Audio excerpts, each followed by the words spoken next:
பாருங்கள். நாங்கள் முதலமைச்சரின் வாரிசுகளோ, மந்திரியின் பிள்ளைகளோ, பாராளுமன்றத்தின் மக்களோ, சட்டமன்ற உறுப்பினரின் பிள்ளைகளோ அல்ல. சாதாரண மக்கள். எந்த பின்புலமும் அல்ல, ஊடக ஆதரவும் இல்லை, பொருளாதார வலிமையும் இல்லை, பணபலமும் இல்லை, ஒன்றும் இல்லை. ஆனால் ஒன்றே ஒன்று இருக்கிறது, இழப்பதற்கு உயிரை தவிர ஒன்றுமில்லை. ஆனால் அடைவதற்கு எங்கள் இனத்தின் விடுதலை என்ற புனித கனவு இருக்கிறது. எளிய பிள்ளைகள் நாங்கள்.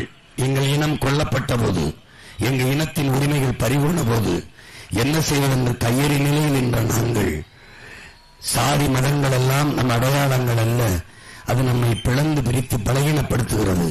இது நம்மை பலப்படுத்தும்.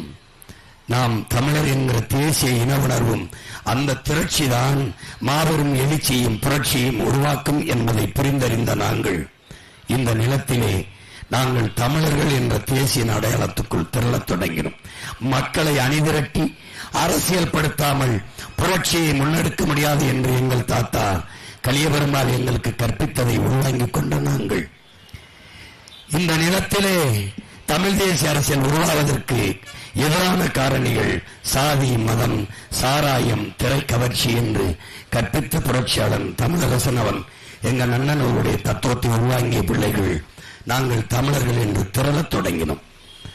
2010 இருந்து திரண்டு திரண்டு திரண்டு பேரெழுச்சியாக ஒரு புரட்சிகர அரசியல் படையாக மாறத் தொடங்கினோம். 2016 5 ஆண்டுகள் கழித்து தேர்தல் அரசியலுக்கு வந்தோம். தேர்தல் அரசியலிலே 234 போட்டியிட்டோம். போட்டியிடப் போகிறோம் என்று நான் அறிவித்தவுடனே சீமான் கட்சியிலே 234 பேர் இருக்கிறார்களா என்று கேள்வி பேசினார்கள்.